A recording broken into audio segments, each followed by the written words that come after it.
দেখুন বন্ধুরা, আজকে বানালাম গাঁঠি কচু দিয়ে মিষ্টি কুমড়ো শাকের রেসিপি।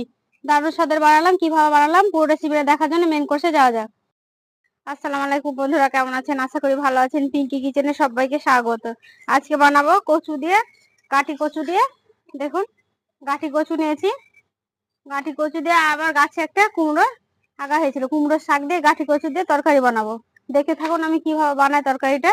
স্কিপ না করে পুরো ভিডিওটা দেখবেন, দেখার জন্য অনুরোধ রইল। আমি একটা গামলিতে পানি নিয়েছি। গাঁঠি কচুগুলো আমি ছাড়িয়ে কেটে নেবো, দিয়ে এটি পানিতে দেবো। আর এটি এই গামলিতে পানি নিয়েছি, এটা কুমড়ো শাকগুলো কেটে ধোবো। গাঁঠি কচুগুলোকে কেটে নেবো, তারপর আমি কুমড়ো শাকটা কাটবো। দেখুন আমি কিভাবে রান্নাটা করি। খুব সহজ রান্না, একেবারে ঘরোয়া পদ্ধতিতে রান্না হবে।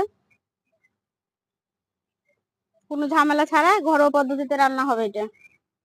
দেখতে থাকুন কিভাবে। এভাবে আমি অর্ধেকটা করে নেবো। সব কচুগুলো আমি কাছে ছাড়িয়ে কেটে নেবো।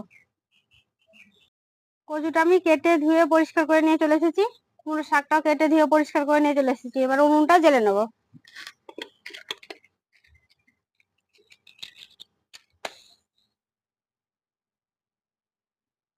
উনুনটা জ্বেলে নিয়েছি, কড়াটা বসিয়ে দিলাম। কড়াইতে সামান্য পরিমাণে একটু তেল দিলাম, দিয়ে কড়াইটা বসিয়ে দিলাম। কড়াটা গরম হয়ে গেছে, সামান্য পরিমাণে তেল দিয়েছি। এবার কচুগুলো দিয়ে দেবো। কচুগুলো একটু নেড়ে নেবো। দেবো নুন,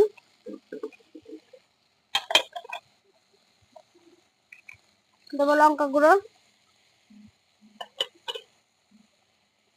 হলুদ গুঁড়ো,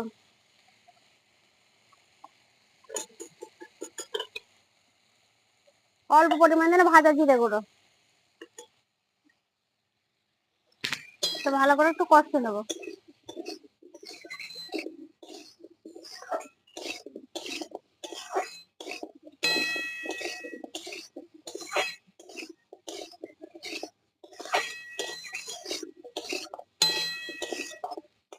এটা কষে নিয়েছি, এবার পানি দিয়ে দেবো।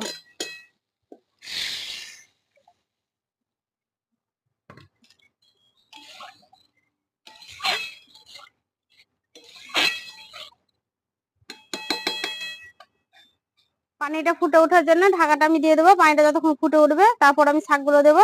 তার জন্য আমি ঢাকাটা দিয়ে দিলাম 10 মিনিটের জন্য। মিনিট হয়ে গেছে, ঢাকাটা উঠিয়ে নেবো। দেখেন কচুটা আমার কি সুন্দর ফুটে গেছে। এবার যে কুমড়ো শাক ডাঁটাগুলো দিয়েছি, ভালো করে পরিষ্কার করে ধুয়ে রেখেছি, এগুলো দিয়ে দেবো।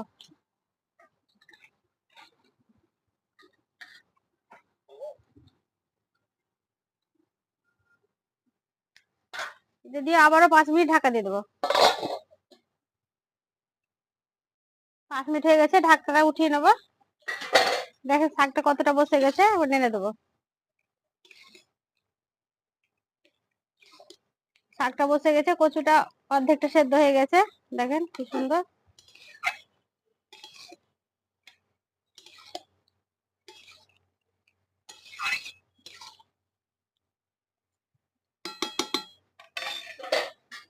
আবার 10 মিনিটের জন্য ঢাকা দিয়ে দেবো। বন্ধুরা, ঢাকাটা উঠিয়ে নেবো। দেখেন গাঁটি কচুটা আর শাকটা আমার হয়ে গেছে। এবার নামিয়ে নেবো ফোড়নের জন্য।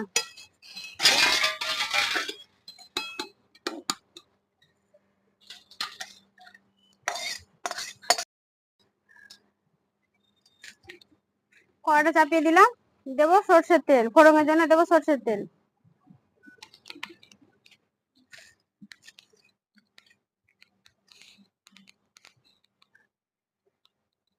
দেবো শুকনো লঙ্কা, দেবো রসুন থেতো করেছি, রসুনটা থেতো করা রসুন।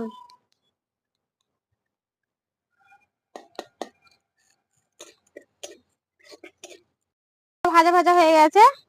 এবার দেবো পেঁয়াজ কুচি আর লঙ্কা কুচি।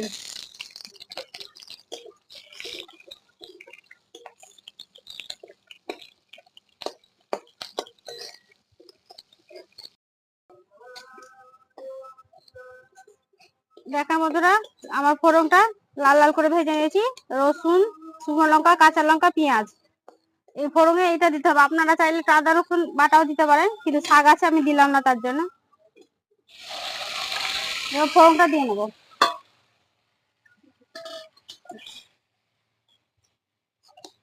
আর ঢাকা দেবো না, ফোড়নটা দিয়ে আমি 5 মিনিট নেড়ে দেবো।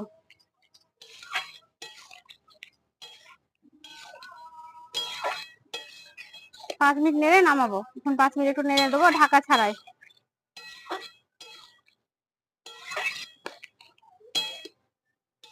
দেখেন কি সুন্দর আমার গাঠি কচু তরকারিটা হয়ে গেছে। গাঠি কচু মিষ্টি কুমড়ো শাক দিয়ে গাঠি কচু তরকারি। দেখুন বন্ধুরা 5 মিনিট ফুটিয়ে নিয়েছি। কি সুন্দর আমার শাকের রেসিপিটা হয়ে গেছে।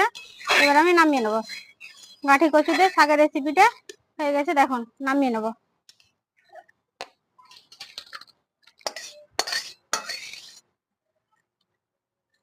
ভাতটা নিয়ে এসে খেয়ে দেখাবো কেমন হয়েছে।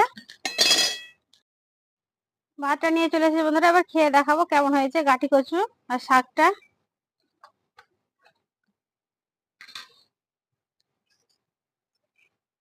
গরম গরম ভাত, এক্ষুনি নামালাম ভাতটা।